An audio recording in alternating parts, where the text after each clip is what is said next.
जय हिंद। बरसों का किया हुआ मेहनत आपसे एक दिन खूबसूरत तरीके से टकराएगी और इस दिन आप सारे गिले शिकवे आपके जो होंगे सब आप भूल जाइएगा। तो चलिए शुरुआत करते हैं और आगे बढ़ते हैं।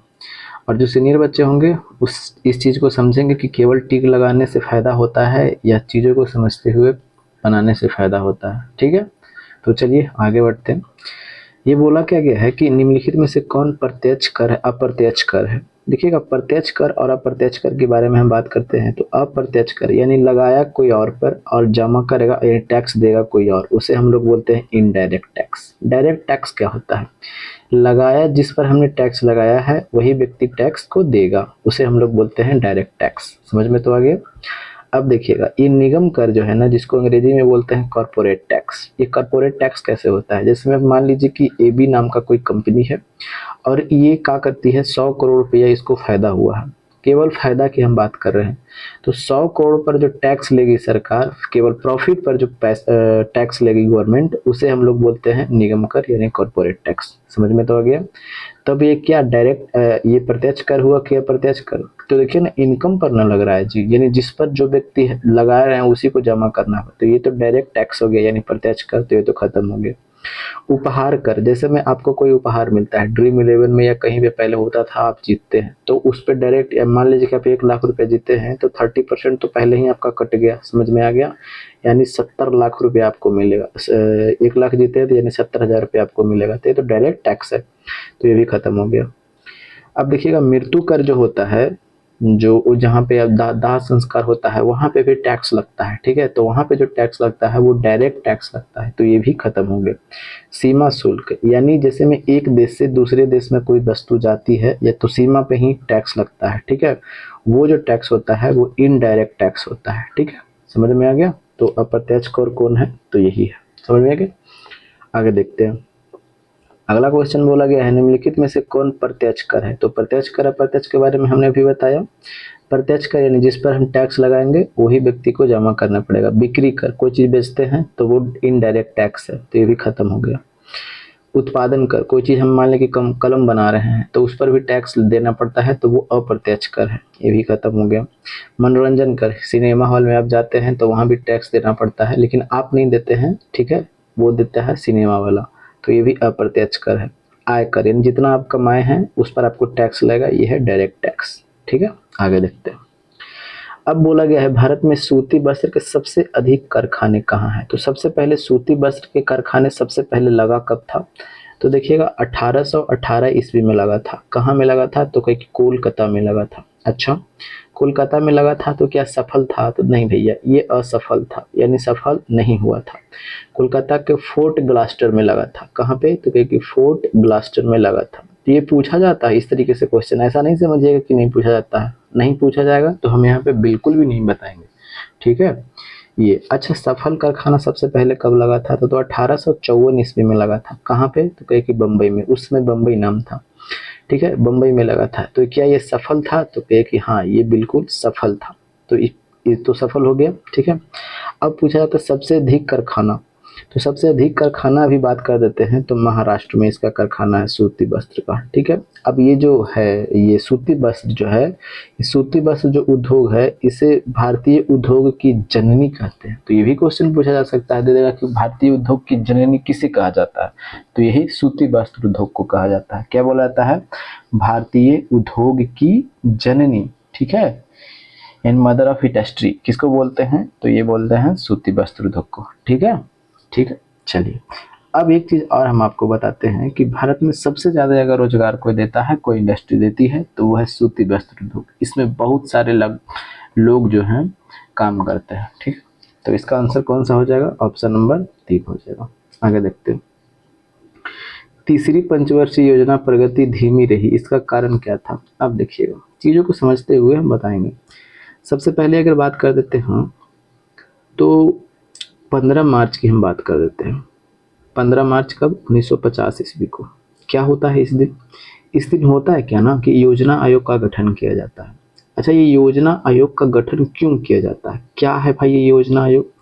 देखिएगा, ये योजना आयोग है कुछ नहीं, समझाते हैं, समझ जाइएगा। पहले इसकी अध्यक्ष की बात कर देते हैं। तो इसका जो अध्यक्ष होते हैं ना, ये अध्यक्ष कौन होते हैं? जो प्रधानमंत्री होंगे वही इसका अध्यक्ष होंगे, ठीक है। अच्छा, तो आपको दिमाग में उठेगा तो प्रथम अध्यक्ष कौन थे? तो जो प्रथम प्रधानमंत्री होंगे जवाहरलाल नेहरू। लेकिन उपाध्यक्ष पूछ देता है कि प्रथम उपाध्यक्ष कौन थे? तो कहे कि गुलजारी लाल नंदा थे। कौन थे? गुलजारी लाल नंदा थे, ठीक है। अच्छा, प्रथम उपाध्यक्ष थे। अच्छा, ये जो उपाध्यक्ष होता ना है, इसको कैबिनेट मंत्री का जो सुख सुविधा मिलता है, जो दर्जा होता है वो प्राप्त होता है। कैबिनेट मंत्री वाला जितना सुख सुविधा है वो इनको मिलता है। किनको? उपाध्यक्ष को। और प्रथम उपाध्यक्ष कौन थे? तो गुलजारी लाल नंदा थे, ठीक है। यहाँ तक तो कोई दिक्कत नहीं है। अच्छा, ये योजना को बनाया किस लिए गया था भाई? काम इसका क्या है आखिर? तो काम ये है कि जो पंचवर्षीय योजना है ना, पंचवर्षीय योजना की एक बात करते हैं फाइनेंशियल ईयर का, तो उसका मसौदा तैयार करता है, ठीक है। यानी उसको बनाने का काम कौन करता है? योजना आयोग, ठीक है। यही बनाती है योजना आयोग ही क्या करती है? पंचवर्षीय योजना को बनाती है। तो बना दी पंचवर्षीय योजना। अब जब बना दी ना, तो लागू भी तो कराएगा ना, कोई जांच पड़ताल करके लागू करेगा। तो उसको लागू करने का काम कौन करता है? तो कहे कि एनडीसी, नेशनल डेवलपमेंट काउंसिल, राष्ट्रीय विकास परिषद। कौन? राष्ट्रीय विकास परिषद। अच्छा, ये राष्ट्रीय विकास परिषद की अगर बात कर देते हैं तो ये काम क्या करती है?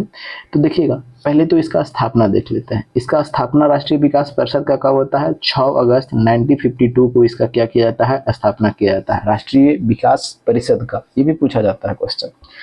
ये काम क्या करती है? योजना आयोग जो पंचवर्षीय योजना बनाई है उसको लागू करने का काम करती है। कौन? तो कहती है एनडीसी, नेशनल डेवलपमेंट काउंसिल काम करती है, ठीक है। कोई दिक्कत तो नहीं होना चाहिए, नहीं होना चाहिए। अब देखिएगा, तो प्रथम पंचवर्षीय योजना कब आता है? तो प्रथम पंचवर्षीय योजना 1951 से लेकर के कब तक चलती है? 56 तक चलती है। ये कौन से मॉडल पर आधारित था? तो कहे कि हेराल्ड डॉमर मॉडल पर आधारित था। हेराल्ड डॉमर मॉडल पर आधारित था। कोई दिक्कत नहीं। अच्छा, द्वितीय पंचवर्षीय योजना की अगर हम बात कर देते हैं तो 1956 से लेकर के कब तक? 61 तक। ये कौन से मॉडल पर आधारित था? तो कहे कि पीसी महालनोबिस मॉडल पर महालनोबिस मॉडल पर आधारित था। अच्छा, ये प्रथम पंचवर्षीय योजना, इसमें किस चीज़ पर फोकस किया गया था? तो इसमें फोकस किया गया था कृषि सेक्टर पर। यानी आप जो डैम वगैरह देखते हैं तो प्रथम पंचवर्षीय योजना में बहुत सारे आपको डैम बनते हुए दिखाई पड़ते हैं, ठीक है। द्वितीय पंचवर्षीय योजना की बात कर देते हैं तो इस किस पर फोकस किया गया था? तो ये फोकस जो किया गया था आपको उद्योग सेक्टर पर। जितना इंडस्ट्री वगैरह जो आप देखेंगे वो आपको कहाँ पे मिलेगा? ये द्वितीय पंचवर्षीय योजना, यानी 55 से 56 के आसपास में उसका स्थापना होता है। लेकिन एक बोकारो जो है ना, बोकारो, ये इसका जो स्थापना होता है बोकारो पावर प्लांट का, तो इसका जो स्थापना होता है तृतीय पंचवर्षीय योजना में, थर्ड पंचवर्षीय योजना में। किसके सहयोग से? तो यूएसएसआर के सहयोग से, ठीक है। यूएसएसआर के सहयोग से। ये भी पूछा जाता है क्वेश्चन, ठीक है। अच्छा, अब आप हमको ये बताना है कि ये तो द्वितीय पंचवर्षीय योजना हो गया। तृतीय पंचवर्षीय योजना की बात कर देते हैं। तो तृतीय पंचवर्षीय योजना कब से चलेगी? तो 1961 से लेकर के कब तक? 66 तक चलेगी, ठीक है। अच्छा, तृतीय पंचवर्षीय योजना की अगर हम बात कर देते हैं तो कौन से मॉडल पर आधारित है? तो सुखमय, जॉन सैंडी और सुखमय चक्रवर्ती मॉडल पर आधारित है। कौन? यहाँ पे हम लिख देते हैं जॉन सैंडी और सुखमय चक्रवर्ती मॉडल पर। कौन? तो कहेगी सुखमय चक्रवर्ती मॉडल पर ये आधारित है। तो ये भी पूछा जाता है इस तरीके से क्वेश्चन, तो इसको हल्के में नहीं लीजिएगा, ठीक है। अच्छा, अब बात करते हैं 1962 में। 61 से 66 तक चलेगा। 1962 में किसके साथ में इंडिया का युद्ध होता है? तो इंडिया और चीन का युद्ध होता है कि नहीं होता है? तो कहे कि हाँ, होता है। फिर 1965 में क्या होता है? तो 1965 में भारत और किसके साथ में युद्ध होता है? तो कहे कि ये पाक के साथ में युद्ध होता है, पाकिस्तान के साथ में युद्ध होता है, ठीक है। और इसी समय क्या होता है ना कि बहुत बड़े मात्रा में क्या होता है? अकाल पड़ता है। बहुत बड़े क्षेत्रफल पर अकाल पड़ता है। यानी अकाल भी आपको इसी के दरमियान आपको देखने को मिलते हैं। भारत में बहुत ज़्यादा क्षेत्र पर क्या पड़ता है? अकाल पड़ता है। तब जो हमारे प्रधानमंत्री थे, ठीक है, प्रधानमंत्री कौन थे? 66 में उनका मृत्यु हो गया था, लाल बहादुर शास्त्री। अब ये लाल बहादुर शास्त्री एक नारा देते हैं। उस नारा का नाम क्या है? जय जवान और जय किसान। क्यों? क्योंकि एक तरफ युद्ध करना पड़ रहा है दो देश से, और अकाल भी समझिए कि बहुत ज़्यादा है। तो उस समय नारा दिया जाता है कि जय जवान और जय किसान। कौन देते हैं? तो लाल बहादुर शास्त्री जी देते हैं, ठीक है। और ताशकंद समझौता होता है 11 जनवरी 1966 ईस्वी को, और इसमें इनका जो क्या होता है, जिसको संदिग्ध इनका मृत्यु हो जाता है, ठीक है। संदिग्ध मृत्यु इनका हो जाता है, ठीक है। संदिग्ध मृत्यु किनका होता है? संदिग्ध मृत्यु ये होता है लाल बहादुर शास्त्री जी का। समझ में आ गया? कोई दिक्कत तो नहीं है? नहीं होना चाहिए। और ये प्रथम व्यक्ति ऐसे हैं जिनको मरणोपरांत भारत रत्न से सम्मानित किया गया है। तो ये भी पूछा जाता है कि मरणोपरांत सबसे पहले किनको भारत रत्न दिया गया था? तो यही लाल बहादुर शास्त्री जी को दिया गया था। कोई दिक्कत नहीं है। अब हम सीधा चलते हैं ऑप्शन पर, कि जो क्वेश्चन पूछा गया है उसका चलते हैं। पूछा क्या है कि तृतीय पंचवर्षीय योजना की प्रगति धीमी रही, क्या कारण है? 62 में चीन का युद्ध हमने देखा, अभी देखा कि नहीं देखा? देखिए यहीं पे हम दिखा रहे हैं। देखा कहाँ पे देखा? हाँ, 62 में चीन का युद्ध हुआ था। कहिए कि हाँ, 65 में भारत पाकिस्तान से, और फिर अकाल पड़ा था उसी समय। तो देखिए चीन का युद्ध हुआ, 65 में पाकिस्तान से युद्ध हुआ, और सुखाड़ था। तो इनमें से क्या हो जाएगा? सभी हो जाएगा। तो इस तरीके से पढ़ना, केवल टिक लगा देंगे ना भाई, आपको भी लगेगा कि अरे यार हम एक घंटा में तो इतना क्वेश्चन बना लिए, बट आपको रिवीजन नहीं हो पाएगा, भूल जाइएगा चीज़ों को, ठीक है। क्योंकि क्वेश्चन किसी भी तरीके से पूछा जा सकता है। बीपीएससी कल एक जो एग्जाम पढ़ा, हम परसों ही बता करके यहाँ से निकले थे कि ये जो नई औद्योगिक नीति आई है, नई औद्योगिक नीति हमने बताया था कि कब आई थी, तो 24 जुलाई 1991 को आया था, ठीक है, नई औद्योगिक नीति।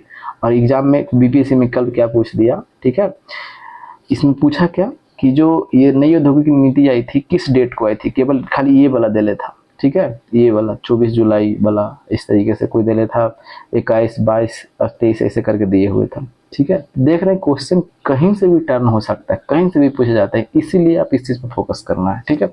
हम फाजुल चीज़ आपको नहीं, केवल ऐसे लगा देंगे टिक, आपको भी लगेगा कि यार बहुत अच्छा है, नए लड़के को लगेगा, लेकिन जो सीनियर है उनको तो पता है ना। चलिए, तो इसका आंसर तो समझ में आ गया। अगले पे चलते हैं, अगला क्वेश्चन देखते हैं। अगला क्वेश्चन जो है अगले पे देखते हैं।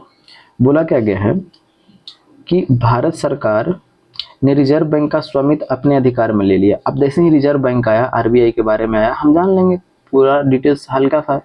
आरबीआई एक्ट क्या होता है, अब कब आया था? तो क्योंकि देखिए आरबीआई एक्ट जो आया था ये 1934 में आया था, ठीक है। कौन से समिति के सिफारिश पर? तो कहे कि यंग हिल्टन समिति के सिफारिश पर, यंग हिल्टन समिति के सिफारिश पर। यहाँ तक तो समझ में आ गया। चलिए कोई बात नहीं है। इस समिति की सिफारिश पर आरबीआई एक्ट आता है, और इसका स्थापना कब किया जाता है? तो कहे कि 1 अप्रैल 1935 को स्थापना किया जाता है। किसका स्थापना किया जाता है? तो आरबीआई का, रिजर्व बैंक ऑफ इंडिया का। और इसको स्थापना के साथ ही मुद्रा पत्र जारी करने का अधिकार दे दिया जाता है, यानी मुद्रा पत्र जारी करने का अधिकार दे दिया जाता है कि हम मुद्रा पत्र जारी कर सकते हैं। किसको दे दिया जाता है? आरबीआई को। यहाँ तक तो कोई दिक्कत नहीं है। इसमें एक गवर्नर होते हैं, ठीक है, एक गवर्नर और 4 गो वाइस गवर्नर होते हैं। क्या होते हैं? तो 4 वाइस गवर्नर आपके देखने को मिलते हैं, एक गवर्नर और 4 वाइस गवर्नर। अभी कौन है? तो संजय मल्होत्रा। अभी कौन गवर्नर है? तो कहे कि संजय मल्होत्रा इसके गवर्नर हैं, ठीक है, मल्होत्रा। यहाँ तक तो कोई दिक्कत नहीं है। नहीं। अब जानते हैं इसका पहले कोलकाता, यानी जब 35 में बना तो इसका हेड क्वार्टर कहाँ हुआ करता था? तो कहे कि कोलकाता में हुआ करता था, ठीक है। लेकिन 1937 की हम बात कर देते हैं। 1937 ये एनटीपीसी में पूछा गया क्वेश्चन है कि इसका हेड क्वार्टर कोलकाता से कहाँ कर दिया जाता है? तो कहे कि बॉम्बे कर दिया जाता है, ठीक है, बॉम्बे कर दिया जाता है। तो डेट पूछा गया था कब? 1937 में। अच्छा, अब एक बात और है कि 1943 ईस्वी में प्रथम भारतीय व्यक्ति थे जो गवर्नर बने थे इस आरबीआई का। कौन थे? तो कहे सीडी देशमुख। सीडी देशमुख थे, ठीक है, देशमुख थे। अच्छा, ये तो क्वेश्चन बन गया। सीडी देशमुख कौन थे? प्रथम भारतीय व्यक्ति थे जो गवर्नर थे। लेकिन एक चीज और हम यहाँ पे बताना चाहते हैं कि जब आरबीआई बना था तो इसके प्रथम गवर्नर कौन थे? तो प्रथम गवर्नर की अगर बात कर देते हैं, फर्स्ट गवर्नर की अगर हम बात कर देते हैं तो कौन थे? तो क्योंकि ओसबॉर्न स्मिथ थे। कौन थे? तो क्योंकि ओसबॉर्न स्मिथ। तो ये भी पूछा जाता है क्वेश्चन, तो इस तरीके से इसको भी आपको ध्यान रखना। देखिए कितने सारे क्वेश्चन आपको यहाँ पे बन रहे हैं, एक क्वेश्चन नहीं कई सारे क्वेश्चन बन रहे हैं, ठीक है। अच्छा, फिर क्या होता है? सरकार आती है और 19 आज़ादी होता है हमारे देश को, और आज़ादी होने के बाद ही क्या होता है, इसको राष्ट्रीयकरण कर दिया जाता है, ठीक है, 1949 ईस्वी में, ठीक है, यानी अपने स्वामित्व में ले लेती है गवर्नमेंट, ठीक है, समझ में आ गया। कब? 1949 को। चलिए अब यही क्वेश्चन जो पूछा गया था, पूछा कब क्या कि भारत सरकार ने रिजर्व बैंक का स्वामित्व अपने अधिकार में कब लिया, तो कब, अभी देखे ना। अब इसको डायरेक्ट बना देते हैं, तो क्या इतना सारा फैक्ट आपको पता चलता? नहीं पता चलता, या कुछ आप इसमें जान भी रहे होंगे, कुछ आप नहीं भी जान रहे होंगे, लेकिन एक बार तरोताजा हो गया, ठीक है। चलिए अगले पर चलते हैं। ऐसा तो नहीं कि हम इसमें कुछ ज़्यादा फालतू बात बोलते हैं, कुछ भी तो नहीं बोलते। आगे देखिएगा, ये तो क्वेश्चन हो गया। चलिए अगले पर चलते हैं। सार्वजनिक क्षेत्र के उद्योगों के स्वामित्व। अब देखिएगा, अब यहाँ पे जैसे हम इसको बताते हैं अच्छे तरीके से। सार्वजनिक क्षेत्र के उद्योगों की बात कर देते हैं। सार्वजनिक क्षेत्र के उद्योग कितने तरह के होते हैं संगठन के आधार पर? तो ये जो होते हैं 3 तरह के होते हैं। कौन कौन होते हैं भाई? 3 प्रकार के होते हैं। कौन कौन? अभी हम बताते हैं। डिपार्टमेंटल अंडरटेकिंग, पहला की अगर बात कर देते हैं, डिपार्टमेंटल अंडरटेकिंग, विभागीय उपक्रम जिसको हिंदी में बोलते हैं, विभागीय उपक्रम। अच्छा, उपक्रम अच्छा से लिख देते हैं, विभागीय उपक्रम। अच्छा, ये तो हो गया आपका ये पहला। ये विभागीय उपक्रम क्या होता है समझाते चलिए। जैसे में इसमें क्या होता ना है कि इसमें सरकार का सीधे नियंत्रण होता है, सीधे नियंत्रण इसमें होता है, यानी सरकार एकदम पूरा अपने कंट्रोल में रखती है। सीधे नियंत्रण इसमें होता है, किसका? तो कहिए कि सरकार का। किसका नियंत्रण होता है? तो सरकार का। कोई दिक्कत तो नहीं है? नहीं। जैसे में आप बता दीजिए, जैसे में रेलवे को देख लीजिए, जैसे में रेलवे गवर्नमेंट के है, डिपार्टमेंटल है। अच्छा, और क्या बात कर देते हैं, डाक विभाग देख लीजिए, ये एकदम सीधे नियंत्रण में है। अच्छा, दूसरा क्या होता है? दूसरा की अगर हम बात कर देते हैं, तो दूसरा होता है जो इसको हम लोग बोलते हैं क्या? स्टेटरी कॉर्पोरेशन। स्टेटरी कॉर्पोरेशन या पब्लिक कॉर्पोरेशन इसको बोल दीजिए।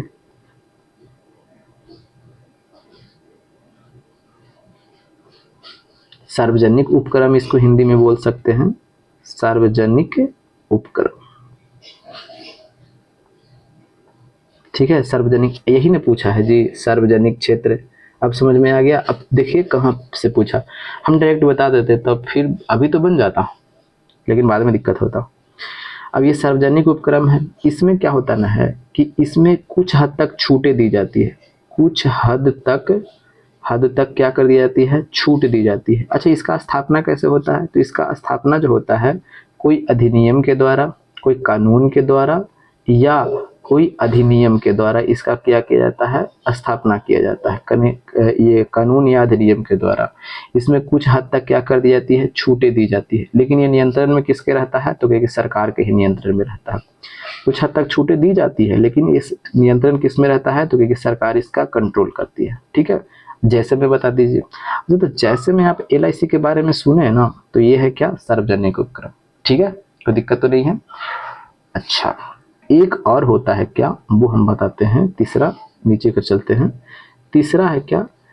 तीसरा की अगर बात कर लेते हैं तो सरकारी गवर्नमेंट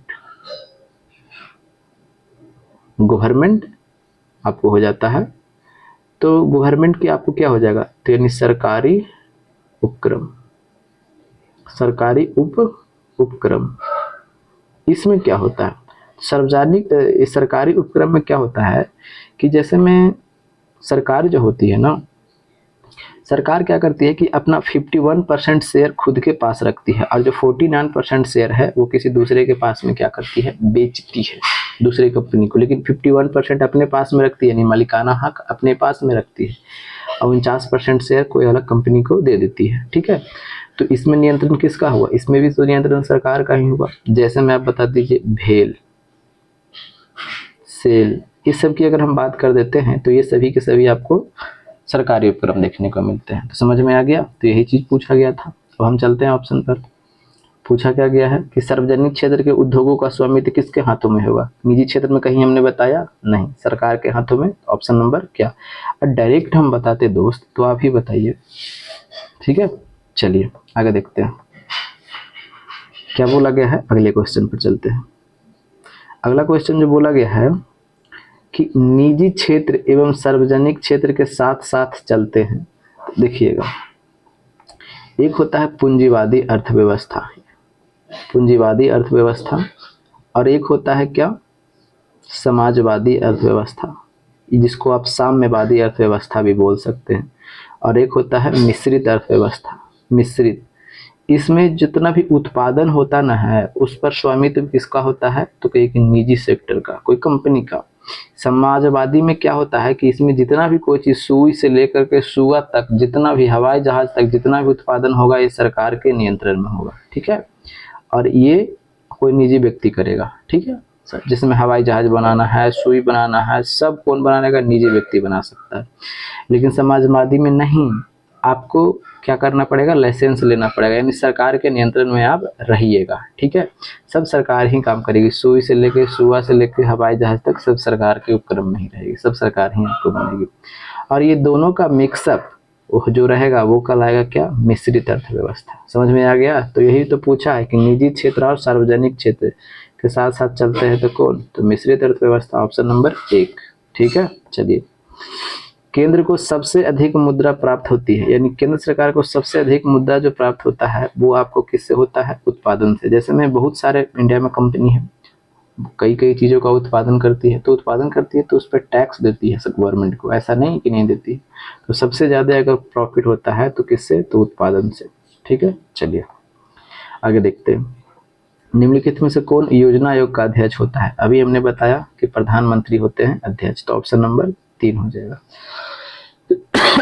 देख रहे हैं एक बार पढ़ने से क्या फायदा होता है। कोका कोला एक कंपनी है, जो जानते हैं कि कोका कोला एक कंपनी है, पे कंपनी है, मतलब कि पीने वाला है। इसकी कंपनी की अगर बात करते हैं हेड क्वार्टर, तो इसका हेड क्वार्टर अटलांटा में है। अटलांटा, ये अटलांटा कहाँ है? तो यूएसए में पड़ रहा है। तो इसका आंसर कहाँ हो गया? न्यूयॉर्क नहीं, न्यू जर्सी नहीं, अटलांटा लिखा है, तो ऑप्शन नंबर 3। देखिएगा, प्रथम वित्त आयोग के अध्यक्ष कौन थे? तो सबसे पहले वित्त आयोग की बात किया जाता है तो संविधान में इसका चर्चा किया गया है आर्टिकल 280 में। जिसका संविधान में चर्चा किया जाता है उस निकाय को क्या बोलते हैं? संवैधानिक निकाय। क्या बोलते हैं? संवैधानिक निकाय। और जिसका संविधान में चर्चा नहीं किया गया है, ठीक है, कोई कानून या अधिनियम के तहत में उसको बनाया गया है, उसको हम लोग बोलते हैं सांविधिक निकाय, ठीक है। सांविधिक निकाय। जैसे में संवैधानिक में आप बोल दीजिए, जैसे में ECI, election commission of India, संविधान में इसका चर्चा किया गया है। वित्त आयोग अभी हमने देखा, इसका भी संविधान में चर्चा किया गया है, आर्टिकल में है ना जी, आर्टिकल 280 में। इलेक्शन कमीशन ऑफ इंडिया की बात कर देते हैं तो 324 आर्टिकल में देखने को मिलता है ना। तो ये सभी के सभी जो निकाय हैं ये सभी के सभी संवैधानिक है। सांविधिक निकाय कौन है? तो जिसका संविधान में चर्चा नहीं किया गया, कोई कानून या अधिनियम के तहत में इसको स्थापना किया गया, जैसे में national human right commission, national human right commission, इसकी स्थापना कब होती है? कोई कानून के तहत में इसको स्थापना किया गया था। तो कब? 12 अक्टूबर 1993 को इसका स्थापना किया था। ये भी पूछा जाता है question, national human right commission का स्थापना कब होता है? तो 12 अक्टूबर 1993 ईस्वी को होता है। आप बात करते हैं सेल, इसको ट्राई की बात कर देते हैं, try, telecom regulatory authority of India, telecom regulatory authority of India, ठीक है। ये सभी और भी है, ऐसा नहीं कि एक ही जो है, ये सभी के सभी आपको सांविधिक निकाय है, कोई कानून के तहत में इसको स्थापना किया गया है, ठीक है। चलिए तो अब हम चलते हैं ऑप्शन पर। हाँ, अभी और हमको बताना है, ये वित्त आयोग के बारे में की बात कर रहे थे तो इसका आर्टिकल में चर्चा कितना है? तो आर्टिकल 280 में। इसका प्रथम स्थापना कब किया गया था प्रथम बार वित्त आयोग का? तो 1951 ईस्वी में इसका स्थापना किया गया था। तो इसके अध्यक्ष कौन थे? तो केसी नियोगी अध्यक्ष थे। कौन थे? तो केसी नियोगी वित्त आयोग के प्रथम अध्यक्ष थे, ठीक है। अभी की बात कर देते हैं तो अभी कौन सा वित्त आयोग चल रहा है? तो अभी 16वां चल रहा है, ठीक है। तो इसके अध्यक्ष कौन है? तो कहिए कि अरविंद पनगढ़िया, अरविंद पनगढ़िया। ये भी पूछा जाता है, पूछा गया है क्वेश्चन, पनगढ़िया। तो ये भी पूछा गया है क्वेश्चन कि 16वें वित्त आयोग के अध्यक्ष कौन है, तो अरविंद पटगड़िया, और प्रथम वित्त आयोग के अध्यक्ष केसी नियोगी। ठीक है, चलिए। और इसके पहले जो 15वें वित्त आयोग के अध्यक्ष थे तो एनके सिंह थे। कौन थे, तो कहे कि एनके सिंह। और 14वें वित्त आयोग के तो वाई.वी. रेड्डी थे। तो इसका आंसर हो जाएगा ऑप्शन नंबर 3। आगे बढ़ते हैं। जिस देश का राष्ट्रीय आय अधिक होता है, तो आसान सा क्वेश्चन है, वो विकसित देश कहलाता है। क्या पूछा गया अगला क्वेश्चन,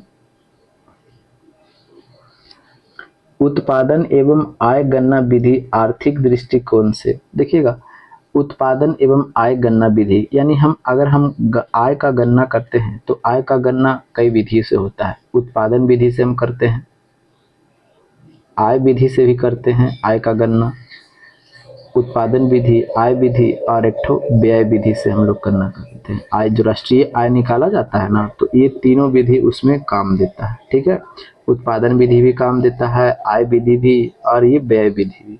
तब हम जाकर के राष्ट्रीय आय को निकालते हैं। ठीक है, नेशनल इनकम को निकालते हैं किसी भी देश का। ठीक है, अब देखिएगा व्यवहारिक की बात किया जा रहा है। जैसे मैं मान करके चलिए कि आपने 100 क्विंटल अनाज उपजाया, तो इसको व्यवहारिक तौर पर आप इसको गिन सकते हैं कि नहीं गिन सकते हैं कि हाँ भैया 100 किलो हमने अब अनाज उपजाया, तो ये भी तो सही है। वैज्ञानिक दृष्टिकोण से रूल, एक नियम होता है, कोई फार्मूला लगाया जाता है जिसके तहत में ये निकाला जाता है कि आपने गेहूं उत्पादन किया है इतना, तो ये भी सही है। सहज विधि, सहज विधि मतलब समझते हैं सिंपल तरीका से, जैसे में आपने बेचा कोई चीज़ का, कितना उत्पादन किया, तो उसका कागज पत्र रसीद वगैरह मिलता है, उससे भी आपको आय निकाला जाता है, तो ये भी हो गया। तो आंसर कौन सा हो जाएगा, ऑप्शन नंबर 4 हो जाएगा। ठीक है, चलिए। बोला क्या गया है कि दीर्घकालीन ऋण यानी लंबे समय के लिए ऋण कौन प्रदान करती है, तो लंबे समय के लिए देखिए कृषि महाजन करेगा, भूमि विकास बैंक, कृषि महाजन और एक प्राथमिक कृषि साख समिति। तो ये भूमि बैंक जो होता है, ठीक है, ये आपको लंबे समय के लिए आपको ऋण देती है। ठीक है, चलिए, तो इसका आंसर हो जाएगा ऑप्शन नंबर 1। अब देखिए कौन बीमारू राज्य नहीं है, इस चीज को समझिएगा। तो देखिएगा बीमारू राज्य में कौन कौन आते हैं। ठीक है, BIMARU, ठीक है, कौन कौन आता है बीमारू राज्य में। BI से क्या हो गया, तो BI से आपका बिहार हो गया। ठीक है, BI से आपका बिहार हो गया। ठीक है, M से आपका क्या हो गया, मध्य प्रदेश हो गया, MP हो गया। A से आपका क्या याद कर लीजिएगा, उड़ीसा याद कर लीजिएगा। ठीक है, उड़ीसा। अच्छा, R से क्या हो जाएगा, तो कहे कि राजस्थान हो जाएगा। ये सभी के सभी जो है बीमारू राज्य है। और U से आपका क्या हो जाएगा, उत्तर प्रदेश। तो अब बताइएगा उड़ीसा है, तो हाँ बिल्कुल है, देखे हमने। मध्य प्रदेश है, तो बिल्कुल है, कहाँ देखा, MP देखा। बिहार है, तो बिहार है। कर्नाटक नहीं है, तो ऑप्शन नंबर क्या हो जाएगा, 3 हो जाएगा। तो इस तरीके से आपको देखना। चलिए, आर्थिक विकास का तीसरा क्षेत्र क्या है, देखिएगा तीसरा क्षेत्र प्राइमरी सेक्टर की बात कर देते हैं। एक होता है प्राइमरी सेक्टर, प्राथमिक, एक होता है द्वितीय, और एक क्या होता है, तो कहे कि तृतीय। द्वितीय और एक होता है क्या दोस्त, तो कहे कि तृतीय। अब ये 3 सेक्टर होते हैं। तो प्रथम सेक्टर में आपको कौन कौन से आ जाते हैं, कृषि आ जाते हैं, और आपको क्या आते हैं, तो कहे कि मत्स्य पालन आ जाते हैं। ये सभी के सभी आपको प्रथम सेक्टर में आते हैं, प्राइमरी सेक्टर में। अच्छा, द्वितीय सेक्टर में, तो द्वितीय सेक्टर में आपको विनिर्माण के उद्योग, जिसमें उद्योग वगैरह आप कर रहे हैं, कोई चीज़ का उत्पादन कर रहे हैं फैक्ट्री वगैरह में, तो वो सभी इसमें आ जाता है द्वितीय सेक्टर में। ठीक है, जैसे में कोई सीमेंट बना रहा है, कोई लोहा का फैक्ट्री है, कुछ भी है, कोई बिस्किट बना रहा है, ये सभी के सभी आपको किस में आता है, द्वितीय सेक्टर में। टर्शियरी सेक्टर में आपको इस सेवा क्षेत्र इसको कहा जाता है। तो सेवा क्षेत्र की अगर हम बात कर लेते हैं, तो जैसे में कोई टीचर है पढ़ा रहा है, कोई वकील है, कोई डॉक्टर है, कोई इंजीनियर है, ठीक है, कोई टेम्पो चला रहा है, कोई ऑटो चला रहा है, कोई रिक्शा चला रहा है, ठीक है, कोई होटल खोल के बैठे हुए हैं, कोई नौकरी कर रहा है। ये सभी के सभी जो हैं, ये सभी के सभी आपको किस क्षेत्र में आते हैं, तो ये सभी के सभी आपको तृतीय क्षेत्र में आते हैं। समझ में आ गया। तो यही पूछा है कि तृतीय क्षेत्र में कौन आएंगे, सेवा क्षेत्र। अभी हमने देखा कि तृतीय क्षेत्र को सेवा क्षेत्र, कृषि क्षेत्र तो ये प्राथमिक सेक्टर में आ जाएगा ना। अच्छा, शिक्षा क्षेत्र की बात कर देते हैं, तो ये भी शिक्षा क्षेत्र है, तो कोई टीचर वगैरह है तो शिक्षा दे रहा है, तृतीय सेक्टर में आ जाएगा। ठीक है, विज्ञान क्षेत्र की बात कर देते हैं, तो विज्ञान क्षेत्र में ये डिफाइन नहीं कि विज्ञान क्षेत्र में कोई चीज उत्पादन कर रहा है क्या, लेकिन यहाँ पे जब पहला ऑप्शन देखते हैं तो यहाँ पे साफ साफ है कि सेवा क्षेत्र, तृतीय क्षेत्र को सेवा क्षेत्र कहते हैं। तो इसलिए ऑप्शन नंबर हम 1 को लिख के चलेंगे। ठीक है, चलिए आगे क्या बोला गया है कि निम्नलिखित में से कौन संस्थागत वित्त का साधन करती है, यानी पैसे देने का काम करती है। तो कौन करती है? तो व्यवसायिक बैंक करती है, महाजन करती है, रिश्तेदार करती है, सब कोई करता है। लेकिन संस्थागत यानी कोई संस्था, तो संस्था आपको कौन? महाजन कोई संस्था खोल करके बैठे हुए का? नहीं। रिश्तेदार कोई संस्था खोल कर बैठे हुए का? नहीं। सेठ साहूकार कोई संस्था खोल कर बैठे हुए का? व्यवस्थित तरीके से नहीं। मन किया कि आपको 4% पर देगा और उसको करेगा कि हम तुमको 3% पर देंगे, तो कोई व्यवस्थित तरीके से थोड़े नहीं दे रहा है। व्यवसायिक बैंक जो है, जो आपको क्या करते हैं, व्यवस्थित तरीके से आपको ऋण देने का काम करते हैं। एक फिक्स रेट है कि हम इतना % पर आपको देंगे। ठीक है, चलिए, तो यह हो जाएगा ऑप्शन नंबर 1। बोला क्या गया है कि भारत का केंद्रीय बैंक कौन है? तो अभी हमने देखा कौन है, तो कहे कि आरबीआई। आरबीआई के बारे में पूरा भी हमने अच्छे से चर्चा किया। ठीक है, तो कौन हो जाएगा? Reserve bank of India. चलिए अगले पे देखते हैं, भारत की वित्तीय राजधानी कौन है? तो भारत की वित्तीय राजधानी की एक बात कर देते हैं, तो कौन है? तो कहे कि मुंबई है। ठीक है, कौन है? तो कहे कि मुंबई है। तो ऑप्शन हो जाएगा 3। ऊर्जा का मुख्य स्रोत क्या है? तो विद्युत से भी ऊर्जा प्राप्त होता है, कोयला से भी, पेट्रोलियम से भी। Option number 4।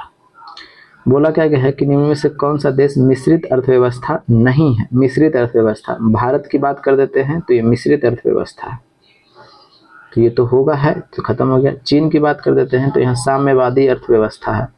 साम्यवादी के साथ कुछ स्थान पर आपको यहाँ पे पूंजीवादी भी देखने को मिलता है, तो यानी आप मिश्रित भी कह सकते हैं इसको। ठीक है, लेकिन यहाँ की बात कर देते हैं अमेरिका, ये पूंजीवादी अर्थव्यवस्था है पूरी रूप से, तो ये नहीं है। ऑप्शन नंबर 3 हो जाएगा इसका आंसर। ठीक है, तो वीडियो यहीं तक था। ठीक है, चलिए सेशन के बारे में बताइएगा। जय हिंद, जय भारत, वंदे मातरम।